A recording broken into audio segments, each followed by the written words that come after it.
Hello everyone, welcome to Orbit. This is your host Farwa, and today we are in the first episode, which is about ownership. Before we move to different episodes, I think it was pretty important to start with ownership because you can't reflect, you can't build, you can't transform, you can't innovate on certain things until and unless you don't own your decisions. So it's really important to own your decisions, your what's coming next, and whoever you are. So our professors here at Hult, they have great experience and they teach us in the classroom, but they have a lot to say beyond classroom. And to hear that, I mean, every student deserves that, to hear what they have to say beyond classroom. So to teach us about leadership and personal accountability, I have my very favorite professor here from Hult. So he has taught me leadership skills, teamwork, and collaboration. He's been teaching here at Hult for over a decade, so I couldn't think of a better start to this podcast series. So Professor Sullivan, welcome to Orbit. Thank you so much. It's really a pleasure, and thanks for those kind words. It's my pleasure to have you here. How are you doing? I'm good. Oh, amazing. I'm good. How do you like my shirt? It looks amazing. Oh my God. It we're looks color coordinated. Color coordinated, brand coordinated too. You're wearing a Ralph Lauren too, so very good. Amazing. Anyways, before we deep dive into the topic itself, ownership, I have a question for you, and that's how we start every episode. My question to you is that what is that one decision in your life that you had fully owned, and even it was difficult? Oh, there's many difficult decisions. We would love to hear about them. That I've had to fully own. But I'll give you one in the Hult context. Mm-hmm. It was my first class, my first time ever teaching at Hult. Mm-hmm. And I think it might have been Dean Mary or it might have been Dean Karen. Karen is gone. Karen Phillips, she's fantastic. Dean Mary's fantastic. And I was given an Excel spreadsheet that had everybody's name, and then it had, nation of origin, and it had all sorts of information. Mm-hmm. And I looked at it, and that was great, and I was trying to form teams. And so I used the Excel spreadsheet, and I shared the Excel spreadsheet with the class. I said, there's the first four of you are in group one, the next, right, something like that. And on the break, one of the students came up to me and said, Professor Sullivan, I can see my application data, my GPA, my information on this. I'm like, no, you can't. And he said, yes, I can. And then he showed me that I had not really looked at the document because there was the hidden columns. Oh. And I had not unhidden the columns, and I was mortified. And so we come right back from break, and I say to everybody, please delete that file that I just I had put in my courses and that you have just downloaded. So please delete that file. And so that's not the ownership part, right? The kind of fully ownership was, okay, first day of class, first time ever teaching at Hult. Now I have to go tell Dean Mary that I did this, right? This might be the last day of teaching at Hult. And so I didn't want to go tell her, but I did. Yeah. I was like, look, this happened. I think everybody's deleted it. I don't know. It had that information. What else can I do, right? Mm-hmm. Like, I'm mortified. Is there anything else I can do? Mm-hmm. So that's one of the times when I fully owned a mistake and a bad decision, right? I hadn't fully done the vetting that I should have done. Right. Yeah. So, coming to the topic, the main topic, I would say what it actually means, what is ownership, other than when you say, you own certain stuff, what it actually is. Yeah. Just the core meaning of ownership. Yeah, I love that you say that, because inside of that you're already drawing a distinction, a line. Yeah. There's ownership, and most of us think about ownership as possession, like we have something or we don't have something. Yeah. And there's all sorts of ways to begin to think about ownership, which I think are more helpful ways to think about it. First of all, it's one of the ones to think about it is I'm responsible. Yes. Right. So, ownership to me that's the domain in which I really kind of operate, which is, what am I responsible for? And I'm responsible for the things, even the things I don't want in my life, even the things I don't like in my life. Mm-hmm. And that's an expansive view of ownership, right? So, you can be responsible for your emotions or not. You can have things, you can be responsible for your circumstances or not, Definitely. right? You can be responsible for your successes and failures or not. And you can be responsible for the environment in which you have found yourself, right? So those are the kinds of things that I think are much more interesting ways to think about ownership. And so do you own your context? Yes. And do you fully embrace it as your own? It's a creation of yours. Yes. Yeah. Definitely. So we've been like, there have been times where, situation gets really tough, and I think the brain, the mind goes in, unconscious thinking, and people cannot fully own the decisions. What do you have to speak about? What do you think about uncertainty in ownership? How difficult it is? I would ask, what do you mean a little bit more about uncertainty? So when you say because you're unsure and you're unable to fully own anything, what causes that gap? Oh, so that there's a couple of ways we can go with that question. One is, it's useful to distinguish something, and this is completely related to ownership, right? Is to notice the discomfort that comes with owning something fully. Yeah. Right? Because when you do own something fully, then there's nobody else but you. And the only steps to take lie with you, nobody else, Yes. right? You accept full accountability for it. One of the things that people do in order to avoid this discomfort is to mask in uncertainty and the unknown. Yes. So maybe bask in the uncertainty and the unknown. So uncertainty can be a crutch in which I absolve myself of responsibility. Yes, definitely. And it's a useful crutch because everybody understands that there's unknown and there's uncertainty, and I'm not going to know everything, and I'm not going to have enough experience in every circumstance to move forward. But to truly own it is to own that uncertainty, and then what do you do to close the gap? Yes. That's you. You have to close that gap to get that certainty. But it allows you to postpone a decision. It allows you to not fully absorb the responsibility of a decision when you're deflecting or deferring that responsibility. And especially as students, we've been taught leadership modules, we've been taught ownership in every module. I would say every class we have different courses especially designed for teamwork, leadership, personal accountability. And then when we are about to just step into the corporate world, every JD has the that requirement that you should be at least there's a specific word, leadership skills, that I see in every job description role. How important do you think, especially living in this fast-paced world, because where people, they worry about other skills rather than when technology comes in, they're like, you should be aware of tech skills, you should be aware of AI. How important do you think leadership skills play a role, and personal accountability, especially for students?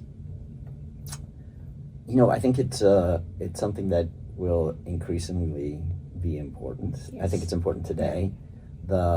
If you consider the impact of AI, and then think about the workplace, and think about the necessity to be a generative, creative, responsive person to the circumstances.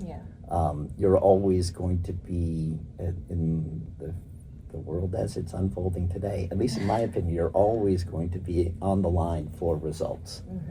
And it is going to be harder and harder to be isolated and not to be able to kind of document what it is that you're producing at any given time. Yes. That is pretty much going away. So as it pertains to ownership and stepping into the workplace and thinking about that, you have to be the one who owns your own future. Yes. And that's a very strong statement. Yeah, if nobody's going to take care of you. And it's good to have allies, and it's good to have mentors, and it's good to have people who are on your side, but that's not going to happen. People are not going to take care of you in that way. So that therefore means that you have to lead yourself first, and your own pathway. You can be uncertain about your pathway, Mm-hmm. but be certain about the next step that you're going to take. Right. And take that step and see where it leads you, right? Right. And as you work with others in the workforce, of course, Mm-hmm. that becomes really important. Yeah.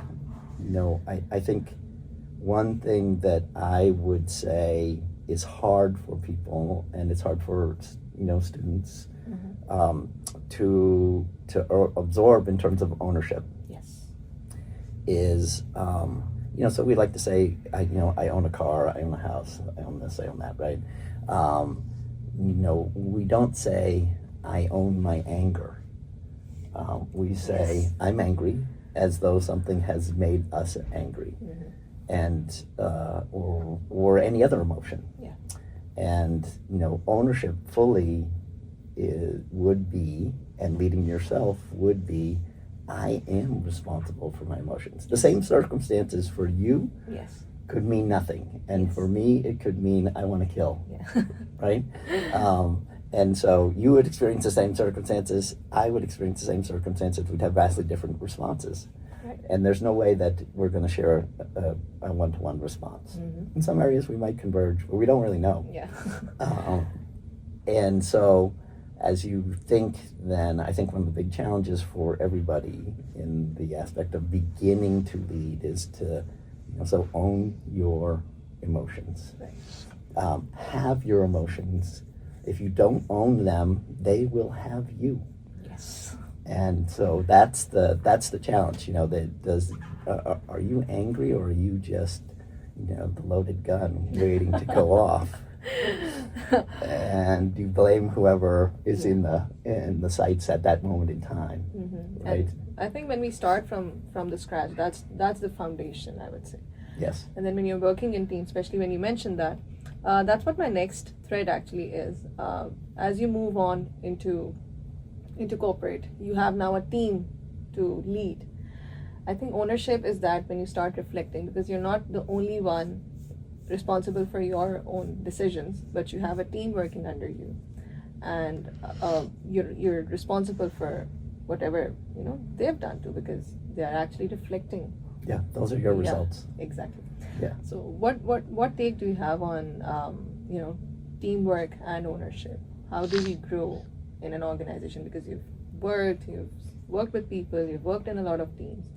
How important it is when you're, you know, little touch on ownership and teamwork collectively. You know, early in my career, somebody who I respected as a leader, you know, talked about his idea of teams Mm-hmm. and leadership, and he drew a picture, and the picture was of a tree, and he said, you know, so there's all these roots, and then there's all these things, and look, there's the fruit, and he's like, you know, my role as a leader, I used to think, was I'm there to pick the fruits, right? Right. That's my role as a leader, and everybody else is the roots being Yes. me. Yeah.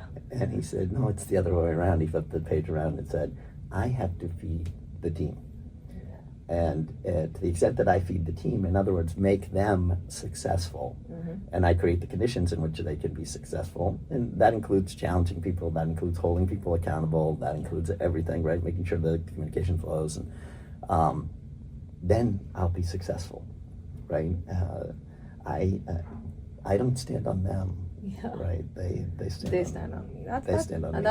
I think that's a trait that's built on. I wouldn't say that leadership is something that is taught. I would say it's a built-in trait. So there are people say that, you know, we can learn leadership skills. I don't think so. I think people can learn to lead. Yeah. You know, I think people can,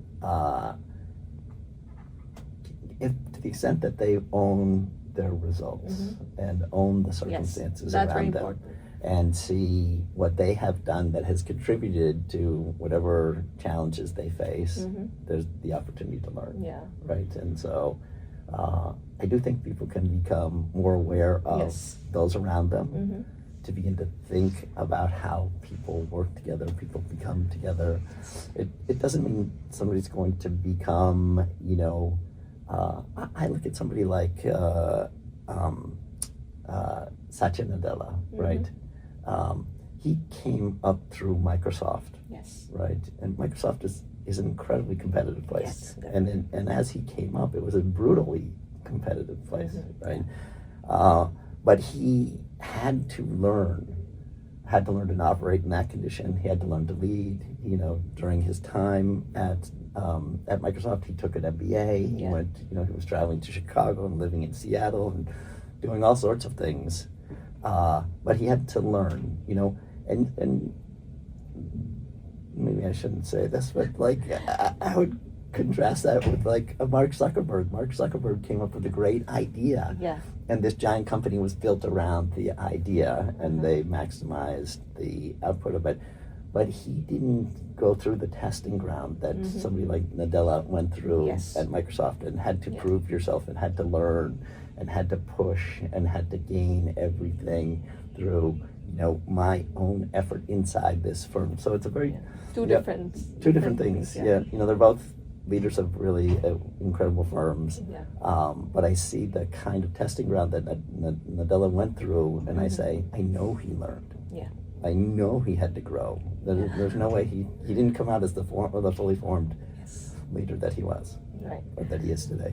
Definitely. So we'll go to the rapid fire round now. Okay, That's one ready. of my favorite rounds. How's it going? It's so going far? Good. Yeah. So okay. So the first question: are you a leader or a team player? I'm both. Oh, you have to choose one. I had to choose one. Yeah. I think if I'm great as a team player. Okay. Okay. Risk or stability? What do you prefer? Risk. That's a leadership trait now. Yeah. Biggest lesson that you've learned from your failure?